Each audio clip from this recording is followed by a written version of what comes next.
Baik, Assalamualaikum warahmatullahi wabarakatuh.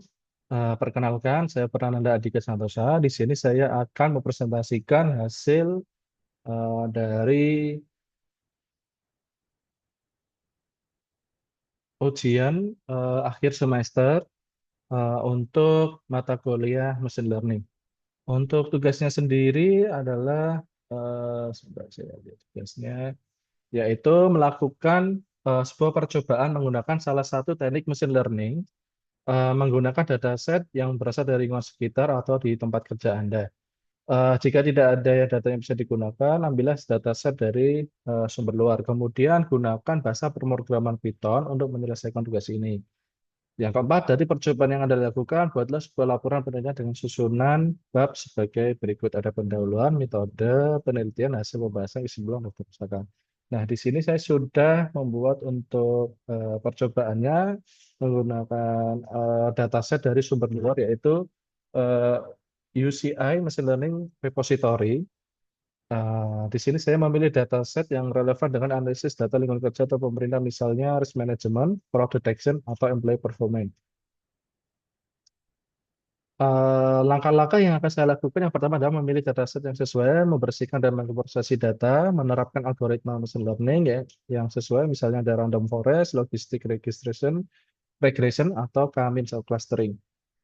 Yang keempat, menganalisis hasil dan interpretasi model. Kemudian saya akan menggunakan bahasa pemrograman Python. Di sini karena saya tidak memiliki dataset dari lingkungan sekitar atau tempat kerja, saya akan menggunakan dataset yaitu Credit Card Fraud Detection. Baik, langkah-langkah yang akan saya lakukan adalah memuat dan memahami data, kemudian pemrosesan data, membagi data, membangun model, evaluasi model. Untuk soal UASnya sendiri, dari tugas yang tadi, buatlah video presentasinya, kemudian diupload ke YouTube dan melampirkan linknya. Di sini saya sudah membuat untuk PPT-nya, yaitu yang pertama yang tadi machine learning, kemudian ini ada latar belakang. Latar belakang dalam dunia keuangan, pendeteksian kecurangan dalam transaksi keuangan merupakan tantangan yang penting. Dengan meningkatnya penggunaan kartu kredit, risiko terjerat transaksi yang tidak sah juga meningkat. Oleh karena itu, diperlukan sistem yang mampu mendeteksi kecurangan secara otomatis dan cepat. Salah satu pendekatan yang dapat digunakan adalah teknik machine learning yang memungkinkan sistem untuk mengenali pola-pola transaksi yang mencurigakan. Nah, dari segi dataset yang digunakan dalam penelitian ini adalah credit card fraud detection yang tersedia di UCI Machine Learning Repository. Dataset ini berisi informasi mengenai transaksi kartu kredit dengan fitur-fitur seperti jumlah transaksi, histori pembayaran, serta status default pelanggan. Dalam penelitian ini, teknik klasifikasi dengan algoritma random forest digunakan karena memiliki kemampuan yang baik dalam menangani data dengan fitur yang kompleks dan dapat memberikan hasil prediksi yang akurat serta interpretasi fitur yang lebih baik dibandingkan model lain seperti regresi logistik. Baik, kemudian metode penelitiannya. Yang pertama tahapan, yaitu ada pengumpulan data, eksplorasi data, praproses data, implementasi model, dan evaluasi model. Algoritma yang digunakan dalam penelitian ini adalah random forest classifier atau metode yaitu metode ensemble learning yang terdiri dari banyak decision tree untuk meningkatkan akurasi prediksi dan mengurangi overfitting. Tools yang digunakan ada Python, Pandas, Skittlers, Matplotlib, Jupyter Notebook. Berikut implementasinya dalam Python. Ini saya sudah buat untuk codingannya. Untuk link di Google Colab sudah saya lampirkan untuk bisa dicek.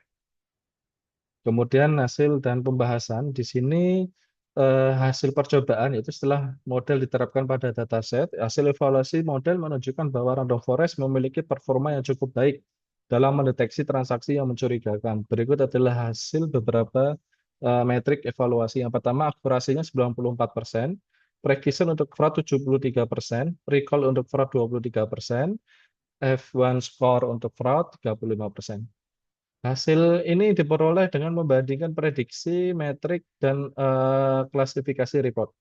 Pembahasannya hasil menunjukkan bahwa model memiliki akurasi yang tinggi, namun recall masih dapat ditingkatkan untuk mengurangi jumlah transaksi curang yang tidak terdeteksi. Hal ini dapat diperbaiki dengan teknik balancing data seperti smooth atau menggunakan model yang lebih kompleks seperti XGBoost atau neural network. Selain itu, pemilihan threshold prediction dapat disesuaikan untuk meningkatkan recall tanpa mengorbankan precision secara signifikan. Untuk tahapan hasil implementasinya, pertama model memahami data. Ini adalah data set berhasil dibuat dari UCI Machine Learning Repository. Informasi dasar data ditampilkan termasuk jumlah kolom dan tipe datanya. Statistik deskriptif menunjukkan distribusi nilai dari fitur-fitur numerik. Dari hasil ini tidak ditemukan data yang hilang atau missing. Yang kedua,